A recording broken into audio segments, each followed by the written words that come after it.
నామమునకు మహిమ కలుగునుగాక. ప్రభువునందు ప్రియమైన లేఖన స్వరం ప్రేక్షకులందరికీ ప్రేమపూర్వకమైన ఆహ్వానం పలుకుతున్నాం. ప్రభువునందు ప్రియమైన దేవుని బిడ్డలారా, మీరందరూ క్షేమముగా ఉన్నారని, మీరంతా కూడా బాగానే ఉన్నారని ప్రభువునందు విశ్వసిస్తూ ప్రార్థన చేస్తూ ఉన్నాం. నేరుగా దేవుని వాక్యములకు వెళదాం. దయచేసి నాతో పాటు ఏకీభవించండి. పరిశుద్ధ బైబిల్ గ్రంథములో నుండి ప్రకటన గ్రంథము 2వ అధ్యాయం 18వ వచనాన్ని చదువుకుందాం. తుయతైరలో ఉన్న సంఘపు దూతకు ఈలాగు వ్రాయుము: అగ్నిజ్వాల వంటి కన్నులను అపరంజిని పోలిన పాదములను గల దేవుని కుమారుడు చెప్పు సంగతులేవనగా, నీ క్రియలను, నీ ప్రేమను, నీ విశ్వాసమును, నీ పరిచర్యను, నీ సహనమును నేను ఎరుగుదును. నీ మొదటి క్రియలు కన్నా నీ కడపటి క్రియలు మరి ఎక్కువైనవని ఎరుగుదును. అయినను నీ మీద తప్పు ఒకటి నేను మోపవలసి ఉన్నది. ఏమనగా, తాను ప్రవక్త్రిని అని చెప్పుకొనుచున్న యెజబెలను స్త్రీని నీవు ఉండనిచ్చుచున్నావు. జారత్వము చేయుటకును, విగ్రహములకు బలి ఇచ్చిన వాటిని తినుటకును అది నా దాసులకు బోధించుచు వారిని మోసపరుచుచున్నది. ప్రభునందు ప్రియమైన దేవుని బిడ్డలారా, ప్రకటన గ్రంథములో 7 సంఘములకు దిద్దుబాటు లేఖలు దేవుడు యోహాను భక్తుడి ద్వారా వ్రాయిస్తున్నాడు. 7 సంఘాల్లో తుయతైర సంఘం ఒకటి. ఈ తుయతైర సంఘానికి దేవుడు ఒక దిద్దుబాటు లేఖ వ్రాయిస్తున్నాడు. అగ్నిజ్వాల వంటి నేత్రములు కలిగిన వాడు ఈ తుయతైర సంఘాన్ని బాగా పరీక్షించి ఆ సంఘాన్ని మొదటగా మెచ్చుకుంటున్నాడు.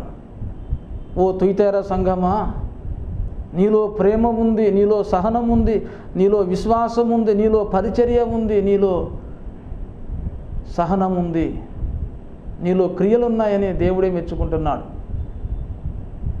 ఈ సంఘములో ఉన్న ప్రేమ, సహనము, విశ్వాసము, క్రియలు, పరిచర్య ఇవన్నీ కూడా దినదినము అభివృద్ధి చెందుతున్నాయి. అందుకనే నీ మొదటి క్రియల కంటే నీ కడపటి క్రియలు మరి ఎక్కువైనవని దేవుడే కితాబిస్తూ మెచ్చుకుంటున్నాడు. ఏ సంఘమైనా చూడండి ప్రియమైన దేవుని బిడ్డలారా, మొదట ఉన్న ప్రేమ, మొదట ఉన్న పరిచర్య తర్వాత ఉండదు, రాను రాను తగ్గిపోతూ ఉంటుంది. కానీ ఈ తుయతైర సంఘం మాత్రం రాను రాను అధిగమిస్తుంది, పరిచర్యలో రాణిస్తుంది, క్రియల్లో రాణిస్తుంది, అభివృద్ధి చెందుతుంది, ప్రేమలో అభివృద్ధి చెందుతుంది.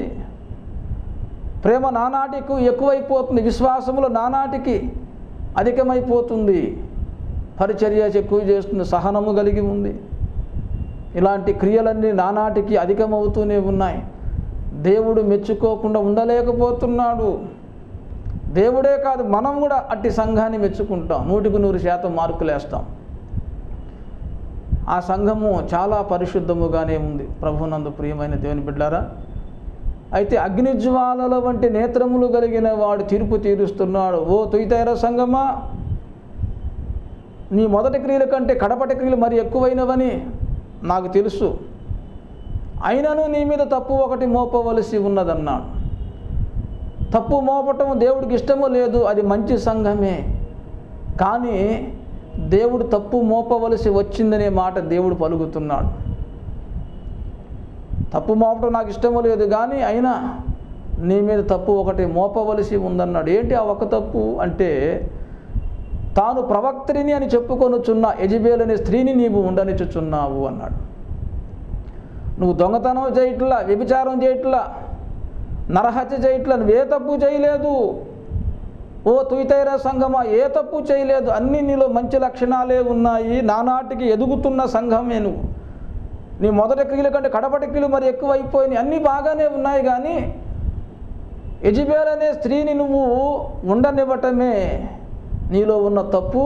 ఆ తప్పును బట్టి నేను నరకంలో పడవేస్తానని దేవుడు తీర్పు తీరుస్తున్నాడు.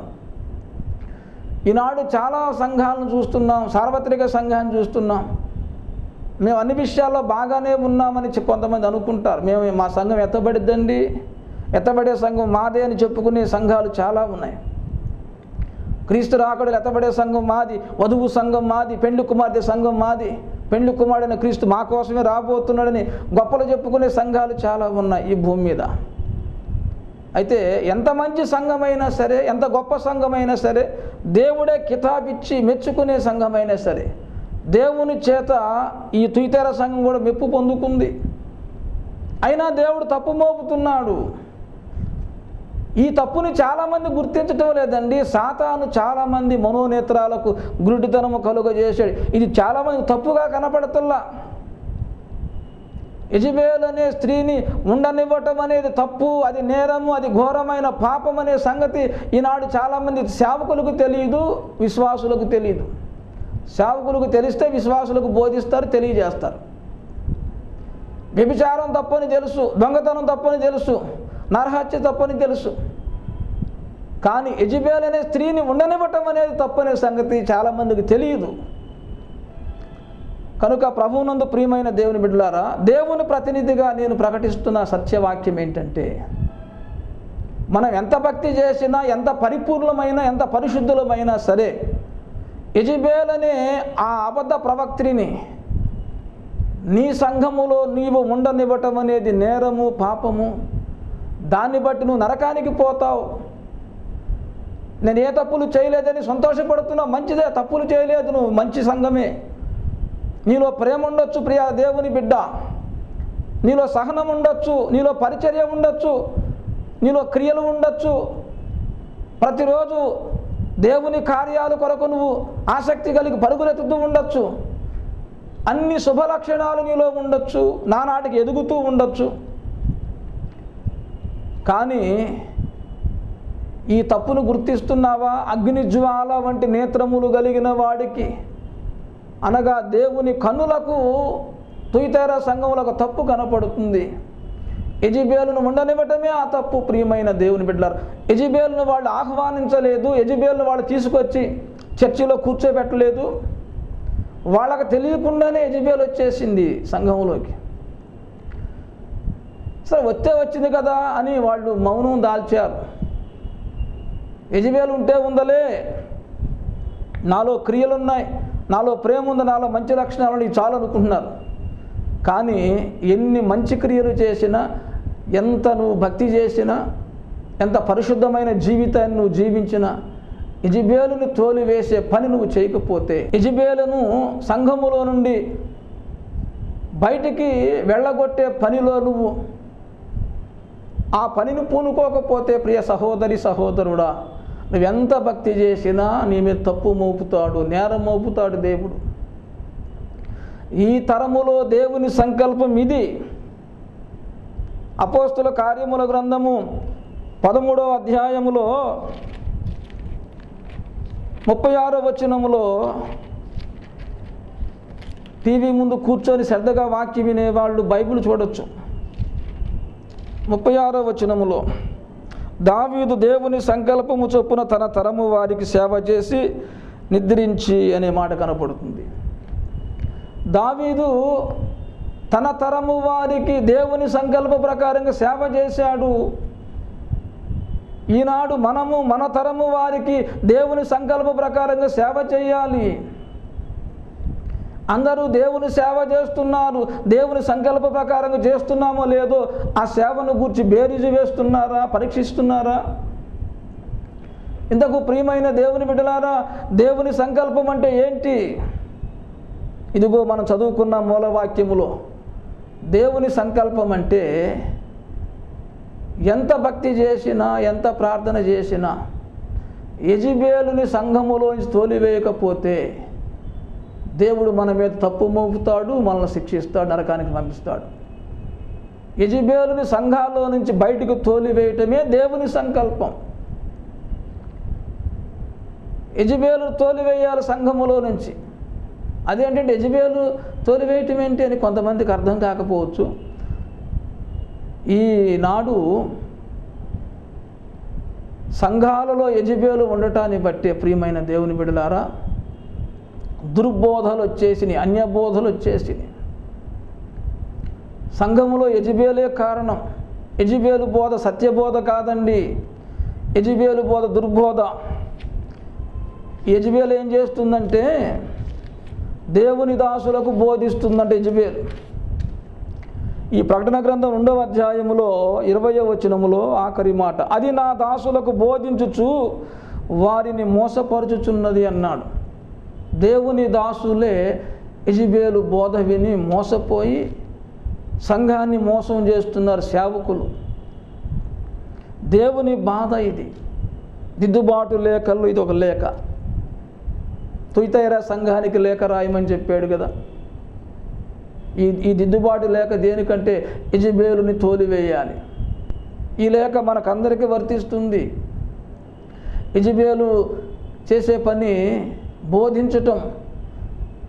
ఎవరికి బోధిస్తుంది అంటే విశ్వాసులకు కాదు, సేవకులకే బోధిస్తుంది. యెజెబెలు బోధ ఏంటి తెలుసా? అది యెజెబెలు పాత నిబంధన కాలములో ఆహాబు రాజు, ఇశ్రాయేలును పరిపాలించే ఆహాబు రాజు భార్య యెజెబెలు. ఈ యెజెబెలు అన్య స్త్రీ. ఈ యెజెబెలు విగ్రహారాధన చేసే స్త్రీ. యెజెబెలు అబద్ధ ప్రవక్తలను పోషించింది. ఆహాబు రాజును పెళ్లి చేసుకున్నప్పుడు ఇశ్రాయేలు దేశములోకి, రాజ్యములోకి యెజెబెలు బయలుదేవతను తీసుకొచ్చింది. బయలుదేవత విగ్రహాలను ప్రతిష్ఠించి అబద్ధ ప్రవక్తలను పోషించింది. ఈ అబద్ధ ప్రవక్తలందరూ ఏం చెప్తారు తెలుసా? యెజెబెలు చెప్పింది చెప్పాలి. యెజెబెలు ఏం చెబుతుందంటే, యెహోవా దేవుడు కాదు, బయలే దేవుడు. యెహోవా దేవుడు అనేది సత్యం కాదు, బయలు దేవుడు అనేది సత్యం అని ప్రకటించమని చెప్పి అబద్ధాలు ప్రకటించే వారి అబద్ధ ప్రవక్తలకు డబ్బిచ్చి, ధనమిచ్చి వాళ్ళని పోషిస్తుంది. ప్రభునందు ప్రియమైన దేవుని బిడ్డలారా, యెజెబెలు బోధ అసత్య బోధ. యెజెబెలు బోధ బయలే దేవుడు, యెహోవా దేవుడు కాదు అనే బోధ యెజెబెలు బోధ. ఈ అబద్ధ బోధ కారణంగా ఇశ్రాయేలు దేశములో తడబాటు వచ్చేసింది. మొదటి రాజుల గ్రంథములో 18వ అధ్యాయము 21వ వచనం. ఏలియా జనులందరి దగ్గరకు వచ్చి, ఎన్నాళ్ల మట్టుకు మీరు 2 తలంపుల మధ్య తడబడుచుందురు? యెహోవా దేవుడైతే ఆయనను అనుసరించుడి, బయలు దేవుడైతే వానిని అనుసరించుడి అని చెప్పాడు. ఇశ్రాయేలీల మధ్య చేసిన ప్రకటన.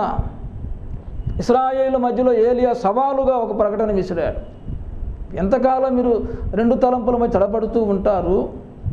ఒకవేళ యెహోవా దేవుడైతే యెహోవాని అనుసరించండి, బయలు దేవుడైతే బయలును అనుసరించండి అని ప్రకటన చేశాడు.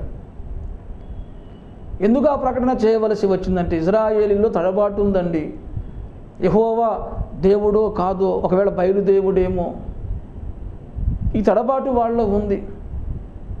ఈ తడబాటు కారణము యెజెబెలు బోధలే. ఇశ్రాయేలుని పరిపాలిస్తుంది యెజెబెలు, భ్రష్టురాలు. ఒకవేళ ఆ రోజుల్లో సత్య ప్రవక్తలు, యెహోవా ప్రవక్తలు వచ్చేసి, ఓ యెజెబెలా, ఓ భ్రష్టురాలా, యెహోవా దేవుడు కాదని చెబుతావేంటి, బయలు దేవుడు అంటావేంటి, యెహోవానే దేవుడు అని వాళ్ళు రోషముగా మాట్లాడితే యెజెబెలు సత్య ప్రవక్తలను హతము చేయించింది. 18వ అధ్యాయము 13వ వచనం. యెజెబెలు యెహోవా ప్రవక్తలను హతము చేయుచుండగా అనే మాట కనబడుతుంది. యెహోవా ప్రవక్తలను హతము చేస్తుంది, అబద్ధ ప్రవక్తలనేమో పోషిస్తుంది, అబద్ధ బోధనలు పోషిస్తుంది, సత్యబోధను సమాధి చేస్తుంది. ఈనాడు కూడా సంఘాల్లో అదే జరుగుతుందండి. ఈనాడు కూడా అబద్ధ బోధలు ప్రబలుతున్నాయి. సత్యబోధ తెలియట్లా చాలామందికి. ప్రభునందు ప్రియమైన దేవుని బిడ్డలారా, ఆనాడు ఏలియా సత్యాన్ని బోధించాడు. ఏలియా సత్యాన్ని బోధించాడు. అబద్ధ ప్రవక్తలు అసత్యాన్ని బోధించారు. ఈనాడు ప్రియమైన దేవుని బిడ్డలారా, సత్యాన్ని బోధించే ఏలియాలు ఎక్కడున్నారు ఈనాడు? ఒకవేళ ఉన్నా గుర్తించగలుగుతున్నాము మనం? చాలా విషయాల తడబాట్లు వచ్చేసినాయి. యెజెబెలు దానికి కారణం. ప్రియమైన దేవుని బిడ్డలారా, యెజెబెలు బోధ వల్ల, యెజెబెలు బోధల వల్ల, అవి దుర్బోధలు, అసత్య బోధలు, ఈ బోధల వల్ల ఈనాడు సంఘాలన్నీ కూడా వేరైపోయాయి. ఒక సంఘానికి మధ్యలో పచ్చగడ్డేస్తే భగ్గుమంటుంది, సంఘాలకు సమాధానము లేదు. అంటే ఒక్కొక్క బోధను బట్టి ఒక్కొక్క డినామినేషన్ పుట్టుకొచ్చిందన్నమాట. ఒక్కొక్క బోధన బట్టి చిలకరింపు బోధ ఉంది, వాళ్ళేమో అదొక డినామినేషన్, అదొక సంఘం. ముంచుడు బాప్తిసం అనే బోధ ఉంది, అదొక సంఘం అయిపోయింది. జెండా కింద బాప్తిసం ప్రమాణం చేయటం అనేది అదొక బోధ ఉంది, అదొక సంఘం అయిపోయింది. దేవుడు ప్రభునందు ప్రియమైన దేవుని బిడ్డారా, దేవుడు ఇన్ని రకాల బోధలు చేయలేదండి. అపోస్తుల కార్యములు గ్రంథములో 2వ అధ్యాయంలో ఉన్న మాట, వీరు అపోస్తుల బోధ యందు సహవాసమందు రొట్టె విరుచుట యందు ప్రార్థన చేయుట యందు ఎడతెగక ఉండిరనే మాట ఉంది. 3000 మంది పేతురు చెప్పిన సువార్త నమ్మి మారు మనసు పొంది బాప్తీసం తీసుకున్నారు. వాళ్ళంట అపోస్తుల బోధ యందు ఎడతెగక నడుచుకున్నారు. అపోస్తుల బోధ, ఈనాడు అలాంటి బోధ ఉందా? అపోస్తులు బోధించారు. అపోస్తులు అనేది బహువచనం, బోధ అనేది ఏకవచనం. ఆనాడు చాలామంది సేవకులు బోధించారు కానీ ఒకే బోధ చేశారు, అది సత్యబోధ. ఈనాడు చాలామంది సేవకులు ఉన్నారు, చాలా రకాల బోధలు చేస్తున్నారు. ఇన్ని రకాల బోధలు పుట్టుకు రావడానికి కారణం యెజెబెలు. ప్రభువునందు ప్రియమైన దేవుని బిడ్డలారా, ఇన్ని రకాల బోధల వల్లే సంఘాలలో ఐక్యత లేకుండా పోయింది, సంఘాల్లో తడబాటు వచ్చేసింది, సార్వత్రిక సంఘం ముక్కల చెక్కలైపోయింది, సంఘాల్లో ఐక్యత లేదు. కనుక ప్రభువునందు ప్రియమైన దేవుని బిడ్డలారా, దేవుడు సంస్కరించడానికి పూనుకున్నాడు. రాకడ దినాలలో దేవుడు సంస్కరించడానికి పూనుకున్నాడండి. అపోస్తుల కార్యముల గ్రంథములో 3వ అధ్యాయము 21వ వచనం,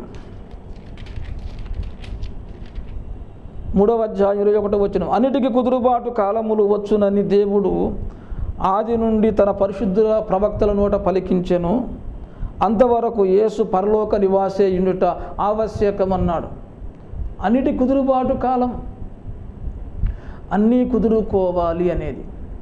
అన్నీ అంటే సంఘము లోపల ఉన్నవన్నీ.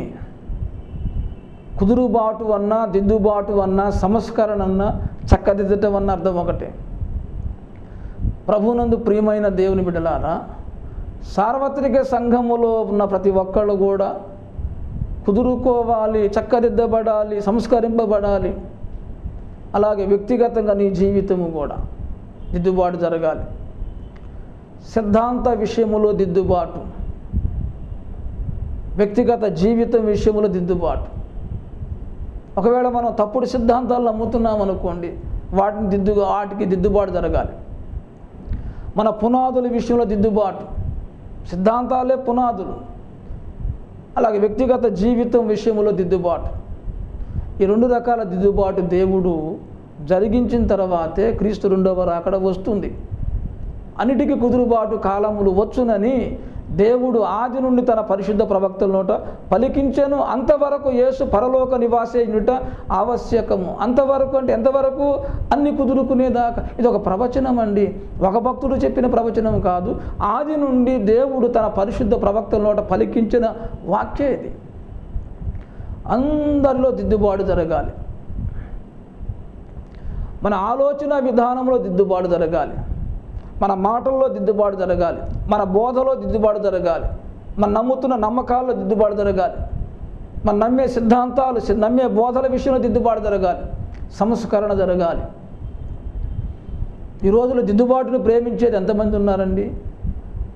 ఈ దిద్దుబాటు పరిచర్య ప్రతి సంఘములో జరుగుతూ ఉన్నప్పుడు ఏమైందంటే, ఆ సంఘములో ఉన్న యెజెబెలు అవమానముతో బయటికి పోతుంది. ఇశ్రాయేలు జాతిని దిద్దుబాటు చేయటం కొరకే ఏలియా ఉవ్వెత్తిన ఒక ఉజ్జీవ కెరటంగా లేచాడు. తడబడుతున్న వారిని దిద్దుబాటు సంస్కరించడానికి ఏలియా సత్యాన్ని స్థాపించాడండి. సత్య సంస్థాపన చేశాడు. కర్మేలు పర్వతం మీద యెహోవా నామమున ఒక బలిపీఠం కట్టి, అబద్ధ ప్రవక్తలు కూడా బయలుపేట ఒక బలిపీఠం కట్టారు. ఏలియా ఒక ఒప్పందం చేస్తాడు, బయలుకు ఒక బలిపీఠం మీరు కట్టండి, యెహోవా పేరట నేను ఒక బలిపీఠం కడతాను, మీరు బలర్పించండి, నేను బలర్పిస్తాను. మీ బలిపీఠం మీదకి అగ్ని దిగి వస్తే మీరు నమ్ముకున్న బయలే నిజమైన దేవుడని నమ్ముకున్నాం. ఒకవేళ యెహోవా పేరట నేను కట్టిన బలిపీఠం మీదకి అగ్ని దిగి వస్తే నా బలిపీఠపు దేవుడే నిజమైన దేవుడు, యెహోవా నిజమైన దేవుడని మీరు నమ్మండి అని ఒక ఒప్పందానికి తీసుకొచ్చి ఇశ్రాయేలు అందరిని కూడా కర్మేలు పర్వతం మీద సత్య సంస్థాపన చేసేటప్పుడు బయలు పేరట కట్టిన బలిపీఠం మీదకి అగ్ని దిగి రాలేదు, కానీ యెహోవా పేరట కట్టిన బలిపీఠం మీదకి అగ్ని దిగి వచ్చింది. ఏలియా ప్రార్థనకు జవాబుగా దేవుడు అగ్ని దించాడు. అప్పుడు ఇశ్రాయేలులందరూ కేకలు వేశారు, యెహోవాయే దేవుడు, యెహోవాయే దేవుడు. యెహోవా దేవుడు అనేదే సత్యమని వాళ్ళు నమ్మారు. కనుక